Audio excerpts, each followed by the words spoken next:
بسم اللہ الرحمن الرحیم۔ اس میں غیر متمکن کی اقسام۔ اس میں غیر متمکن جو مبنی کی قسم ہے، اور اس کی تعریف میں ہم نے پڑھا تھا کہ اس میں غیر متمکن ہر وہ اسم ہے جس کی مبنی الاصل کے ساتھ مشابہت ہو، اور مبنی الاصل پھر کیا چیز ہے؟ تو وہ تین چیزیں ہیں: تمام حروف فعل ماضی اور امر معلوم۔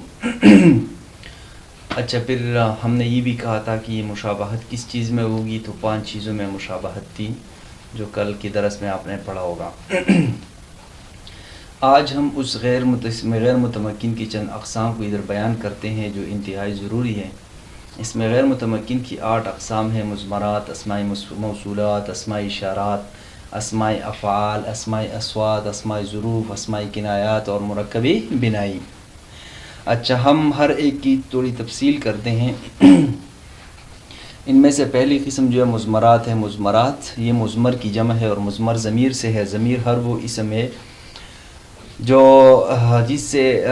کسی اسم کے لیے بولا جائے، مثال کے طور پر ہم زید کا نام نہیں لیتے، اس کے لیے ہم ضمیر کا استعمال کرتے ہیں۔ اچھا، اور مضمرات جو ہے یہ 3 قسم پر ہے: مرفوع، منصوب اور مجرور۔ اور مرفوع پھر 2 قسم کے ہیں: مرفوع متصل، مرفوع منفصل۔ منصوب بھی 2 قسم کے ہیں: منصوب متصل، منصوب منفصل۔ اور مجرور کی ایک ہی قسم ہے: متصل۔ مرفوع متصل جو ضمائر آپ کو معلوم ہوں گے وہ 14 ہے: ضربک، ضربکما، ضربکم، ضربکی، ضربکما، ضربکن، ضربہ، ضربہما، ضربہن، ضربہم، ضربہا، ضربہما، ضربہن، ضربنا، ضربنی، ضربنا۔ یہ مرفوع متصل ہے۔ اور ضمیر مرفوع منفصل: ہوا، ہما، ہم، ہی، ہما، ہن، انت، انتما، انتم، انت، انتما، انتن، انا، نحن۔ اور ضمیر منصوب متصل بھی کتنے ہیں؟ 14 ہیں۔ یہ جو میں نے کہا ضمیر مرفوع متصل، یہ غلطی ہو گئی اس میں، یہ مرفوع متصل کی مثال نہیں تھی بلکہ منصوب متصل کی تھی، یعنی ضربک، ضربکما۔ اور مرفوع متصل کی مثال ہے: ضربہ، ضربا، ضربو، ضربت، ضربتا، ضربن، ضربت، ضربتما، ضربتم، ضربت، ضربتما، ضربتن، ضربت، ضربنا۔ اس میں جو ضمیر متصل ہے کہیں پر بارز ہے اور کہیں پر پوشیدہ ہے۔ منصوب منفصل کی مثال وہ ہے نا: ایاک، ایاکما، ایاکم، ایاک، ایاکما، ایاکن، ایاؤ، ایاہما، ایاہم، ایاہا، ایاہما، ایاہن، ایایا، ایانا۔ اور مجرور متصل اس کی ایک ہی قسم ہے: لی، لنا، لکا، لکما، لکم، لکے، لکما، لکن، لہو، لہما، لہم، لہا، لہما، لہن۔ تو مضمرات کی 3 قسم ہے، اس کو ذہن میں رکھیں: مرفوع، منصوب، مجرور۔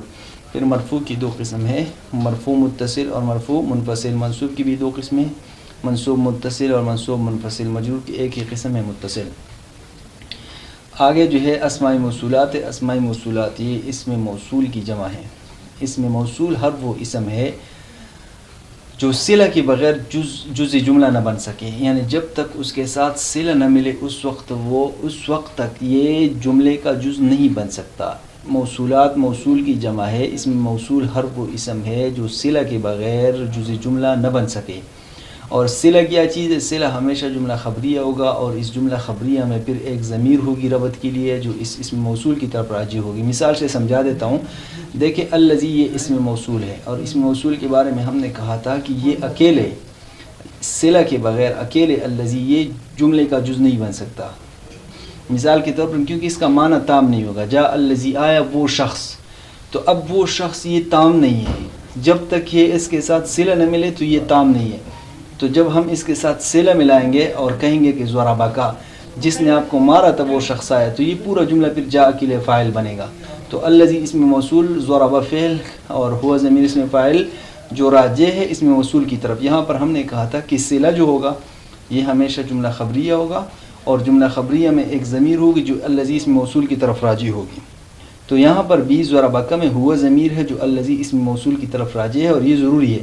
اور یہ آپ کو پتہ ہوگا کہ یہ جملہ خبریہ ہے، کیونکہ جملہ خبریہ میں ہم نے کہا تھا کہ وہ مرکب ہوگا۔ تو یہاں پر بھی یہ ایک ضرب فعل ہے، ایک ہوا ضمیر اس کا فاعل ہے، تو یہ مرکب ہے، اور کاف ضمیر اس میں کیا ہے؟ مفعول بھی ہے۔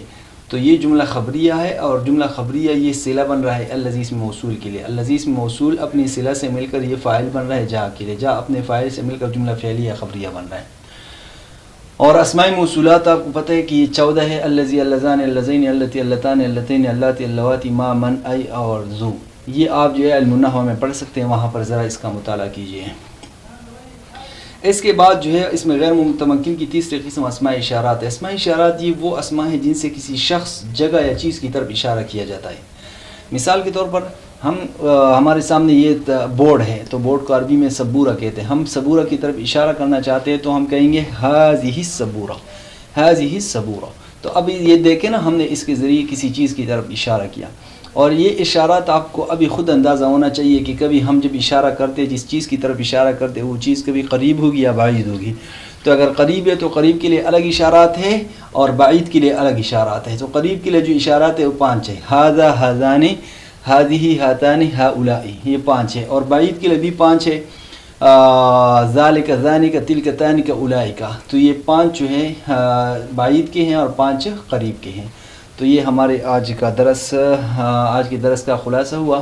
آپ اس کو علم النحو میں بھی دیکھ لیجئے۔